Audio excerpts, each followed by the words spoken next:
తెలంగాణలో రెండో మారు మూడో మారు ప్రభుత్వం వచ్చే అవకాశం ఉంది. కారణం ఏంటి? బీఆర్ఎస్ పని అయిపోయింది. ఇక్కడ చూస్తా ఉన్నారు, అన్న చెల్లెలు ఆస్తుల కోసం రోడ్డు మీద పడి పీకులాడుకుంటా ఉన్నారు. ఆస్తుల తగాదా.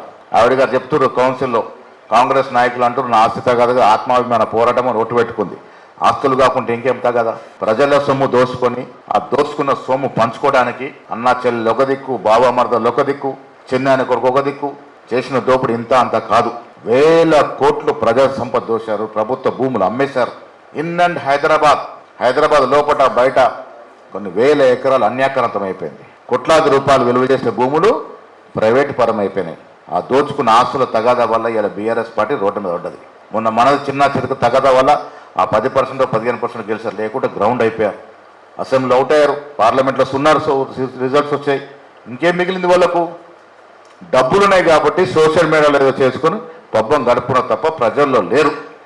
మీరు ఎక్కడన్నా ఎంక్వైరీ చేయండి. ఇక చాలయ్యా, కేసీఆర్ ఇంతవంత గౌరవం కేసీఆర్ నుండి ఆయన ఫామ్ హౌస్ పరిమితం అయిపోయాడు, అసెంబ్లీకి రావట్లే, ప్రజలతో మధ్యాహ్నం ఉండట్లేదు. కేసీఆర్ ఎప్పుడు ఎవరు వెనుపోటు పట్టుకుంటారో తెలియదు. ఆల్రెడీ చెల్లెమ్మ బయట పడిపోయింది. మిగిలింది ఏముండడా? ప్రజలు కూడా ఎందుకు ఓటేస్తారు? దోచుకున్న కుటుంబానికి మళ్ళీ ప్రజలు ఓటేసే అవకాశం లేదు. ఫోన్ ట్యాపింగ్లు ఇరికినారు, మా అందరు ఫోన్లు ట్యాప్ చేశారు. సరే మాది చేసిండ్రు, రాజకీయం ఉన్నాం కాబట్టి మా మూమెంట్ తెలుసుకోవాలనుకున్నారు. రేవంత్ రెడ్డి గారు ఫోన్ చేశారు, నా ట్యాప్ చేశారు.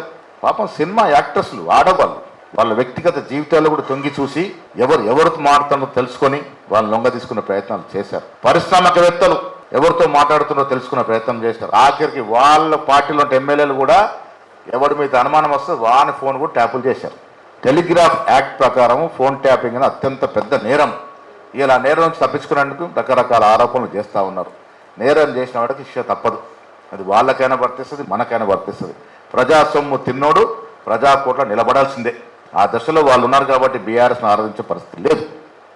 బీజేపీ పార్టీ, బీజేపీ మీద మిత్రులను మీకు చెప్తే మనం అఫెన్సివ్గా ఉండాలి. బీజేపీ వాడు దేవుడు అనగానే మనం దేవుడు కదా అంటున్నాం. కాదు, దేవుడు అందరికీ సమానమే. శ్రీరామచంద్రుని వాడుకునే సొత్తు, వాడుకునే హక్కు వాడుకోవడిచ్చుడు. బీజేపీ పార్టీకి ఏమైనా ఈశ్వరు రాసిచ్చిందా, అమ్మవారు రాసిచ్చిందా శ్రీరామచంద్రుడు వాడుకొని మీరు ఓట్లాడుకోమని? శ్రీరామచంద్రుడు 5000-6000 సంవత్సరాల క్రితం నాయకుడు, మనకు దశ దిశ చూపినటువంటి మహా భగవంతుడు. వారిని పార్టీ సభ్యత ఉందా బీజేపీలో? ఎందుకు వాడుకుంటారు మీరు? ఎన్నికలు వస్తే చాలు హిందూ ముస్లిం. ఇలా ప్రజలు ఆలోచిస్తూ ఉన్నారు, చదువుకున్న ప్రజలు ఆలోచిస్తూ ఉన్నారు. అరే హిందూ ముస్లిం ఎన్ని రోజులు కొట్లాడతాము? అసలు మా పిల్లల గురించి, మా పిల్లల భవిష్యత్తు గురించి ఆలోచించే నాయకుడు లేకుండా పోయింది కదా అనేది. విజయపూడి రోజు హిందూ ముస్లిం శ్రీరామ్ జై శ్రీరామ్, అది తప్ప ఇంకేం మాట లేదు. మనం పూజ చేసుకోమా? ఆయన బొట్టు పెట్టుకున్నాడు, నేను బొట్టు పెట్టుకున్నా.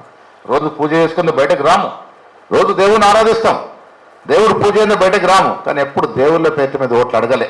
సిగ్గు లజ్జ లేకుండా బయటకు వచ్చి ఆంజనేయ స్వామిని, శ్రీరాముని, ఈశ్వరుని తీసుకొచ్చి రోడ్డుకి ఈడుస్తున్నారు, ఎదిరించాలి. అరే దేవుడు మీకు కాదని నాయన, మాకు కూడా దేవుడే. దేవుళ్ళ మీద ఓట్లు అడిగే సంస్కృతికి స్వస్తి పలకాల. లేదు అంటే సమాజం నాశనం అవుతుంది. రేపు మన పిల్లల భవిష్యత్ ఏంది, పిల్లల ఉద్యోగాల పరిస్థితి ఏంది, ఈ రాష్ట్రం అభివృద్ధి పరిస్థితి ఏంది ఒక్కసారి ఆలోచిస్తున్నారా?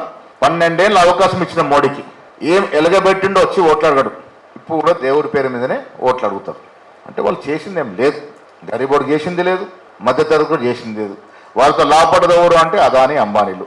సంపన్నుని ఇంకా సంపన్ను చేసే కార్యక్రమం తప్ప బీదవాన్ని ఆదుకునేటువంటి ఆలోచన లేదు బీజేపీకి. అలాంటప్పుడు ఈ రాష్ట్రంలో అత్యధిక బీద ప్రజలు శాతం ఉన్నటువంటి బీసీలు, ఎస్సీలు, ఎస్టీలు బీజేపీకి ఎందుకు ఓటేస్తారు? ఏల్సిన అగత్యం ఏమున్నది? ఎస్సీలు వేయరు, ఎస్టీలు వేయరు, బీసీలు వేయరు, ఆదివాసులు వేయరు, ముస్లింలు వేయరు. ఇక్కడికి వెళ్ళి బీజేపీ వస్తుంది ఈ రాష్ట్రంలో. అందుకే నేను గట్టిగా చెప్తున్నా, 2వ మారు 3వ మారు కూడా కాంగ్రెస్ పార్టీ ఈ రాష్ట్రంలో అధికారంలోకి వస్తుంది. దాంట్లో ఏం అనుమానం లేదు. మనము జాగ్రత్తగా చేయాలి. ప్రజలు మన నుంచి ఏం కోరుకున్నారో మన మధ్య మనం పిక్లాట్లు లేకుండా మనము ప్రజల ఆకాంక్షలు, వారి ఆశయాలకు అనుగుణంగా పనిచేస్తే తప్పకుండా మళ్ళీ అధికారంలోకి వస్తాం. బీసీలకి పెద్దపీట వేసుకునే అవకాశం వస్తూ ఉంది.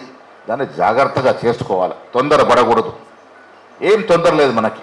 చాలామంది అంటారు బీసీ ముఖ్యమంత్రి వస్తారు, వచ్చేటప్పుడు వస్తారు. డెఫినెట్గా రాష్ట్రంలో అయ్యవలసిన టైంలో అవుతారు. తొందరపడాల్సిన అవసరం లేదు. రేవంత్ రెడ్డి గారి నేతృత్వంలో చక్కటి కార్యక్రమాలు జరుగుతూ ఉన్నాయి. బీసీ కాన్సెప్ట్ వారికి కూడా ఉంది.